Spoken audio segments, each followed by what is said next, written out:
Olá, eu sou Jefferson Rocha, esse é o vídeo número 2 da série Por que as pessoas querem mudanças, mas não querem mudar. Nós terminamos o vídeo 1 falando sobre uma regra chamada regra do chá.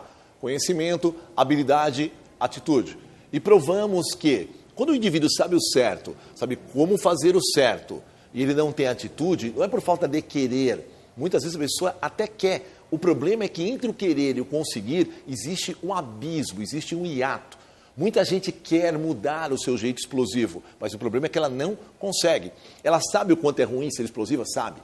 Sabe como fazer para não explodir? Também sabe, então tem habilidade. A questão está localizada na parte da atitude e no fato de não conseguir. Não é porque ela não queira. Nós encontramos uma vez um caso marcante dentro de uma plateia, onde um participante levanta a mão e fala: Jefferson, deixa eu tirar uma dúvida, por favor. Veja bem, alcoolismo, está relacionado também a essa regra do chá? Como assim? Não entendi a sua pergunta. Jefferson, o meu pai foi alcoólatra. Olha o que o rapaz disse no meio de uma plateia. Sabe como eu pensei até hoje? Eu pensei diferente da regra do chá. Eu pensei assim, ele tem conhecimento, ele sabe que é ruim beber em demasia. Ele tem habilidade, ele sabe como fazer para não beber em demasia. Só não atravessar a rua, entrar no boteco, não permitir que ele pague a pinga. Mas se ele continua a beber em demasia, é falta de atitude, é que ele não quer. E pela primeira vez, alguém está tentando me mostrar que o querer existe. Pode ser que o problema é que ele não consiga deixar a bebida. Não é fato de querer.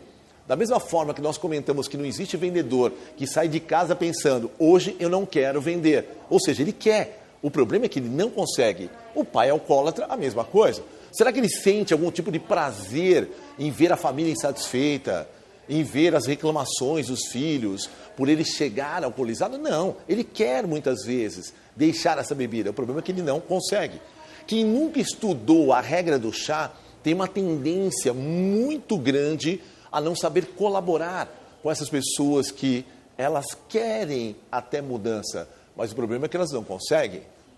Peguemos um exemplo. Hoje, muitas pessoas são assoladas com a notícia de que algum integrante da família passou a ser um usuário de drogas. Mas eu nunca imaginei que meu filho entraria nesse caminho, eu nunca imaginei que um parente estaria nesse caminho. Pois bem, quando a pessoa não conhece a regra do chá, qual que é a tendência? Ela pega esse indivíduo, ok? E começa a repetir um monte de conhecimento que ele já sabe. Ei, a droga é ruim, a droga prejudica, a droga isso, a droga aquilo. Ou então ela pega na área da habilidade. Ei, não vá lá adquirir, não vá andar com essas pessoas que vão te oferecer, tal. Ela já tem o conhecimento, ela tem habilidade. Onde o problema está localizado? Na área da atitude, ok? Então se ele continua usando da maneira que ele consome, é que ele não quer. Você está lá dentro da pessoa para poder afirmar isso. Muitas vezes existe o querer. O problema é que a pessoa não consegue. E como é que nós podemos estudar isso? Casos em que a pessoa quer muito mudar, mas ela não consegue. Ela tenta e não consegue, tenta e não consegue, tenta e não consegue. O que ela faz? Como numa luta, no meio do ringue, ela tem uma tendência a entregar os pontos, a jogar a toalha, a dizer eu desisto. Como que nós podemos então entender isso? Tem uma história muito bacana de um indivíduo que ele era vendedor externo e ele chega numa cidade bem pacata e ao chegar nessa cidade ele procura então uma pensão para deixar as suas malas.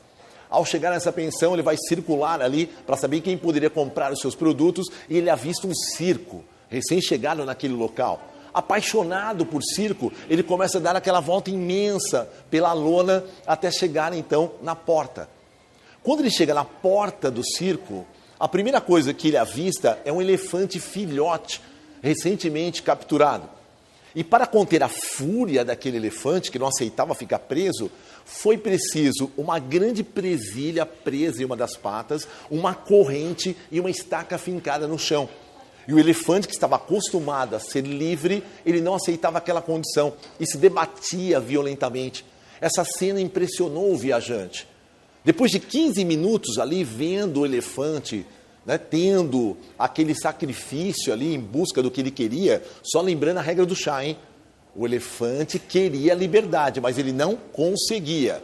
Por que ele não conseguia? Devido a fatores externos. Presilha, corrente, estaca, Tudo isso impedia que ele alcançasse o objetivo dele de ser livre novamente.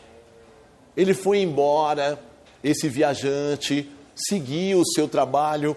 Depois de 5 anos, coincidiu dele voltar naquela cidade pacata. E ao dar algumas voltas, ele avistou o mesmo circo. Ele havia estabelecido naquele local. O circo estava lá.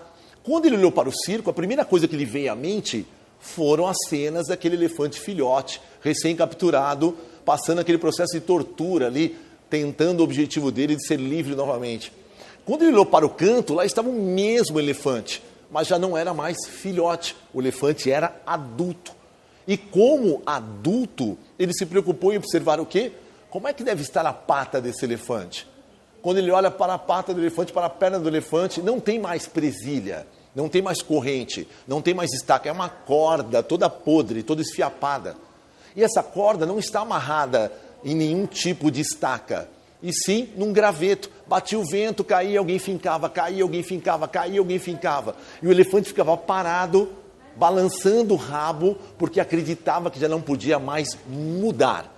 Essa é uma história simples sobre condicionamento, para que as pessoas entendam que muitas vezes não existem mais os fatores ali no tempo real que impediram as pessoas de mudar. Mas, infelizmente, elas conseguiram transportar essas barreiras, essas correntes, esses obstáculos para o plano mental. Porque no plano real não existe mais corrente. Isso, para a vida adulta, é uma coisa incrível de nós refletirmos. Muitas pessoas ficam muito presas às experiências que elas tiveram no passado. E nem sempre foram experiências satisfatórias. Então elas ficam lembrando das correntes, das estacas, dos cortes profundos. Ei, acredite, tudo isso não existe mais no tempo real. Isso foi transportado apenas para o seu tempo mental. É o que o elefante fez e o nome disso chama-se condicionamento. Não deixe para depois, aproveite agora, clique no botão abaixo, participe do nosso canal no YouTube e também nos siga nas nossas redes sociais. Muito obrigado, até o próximo vídeo.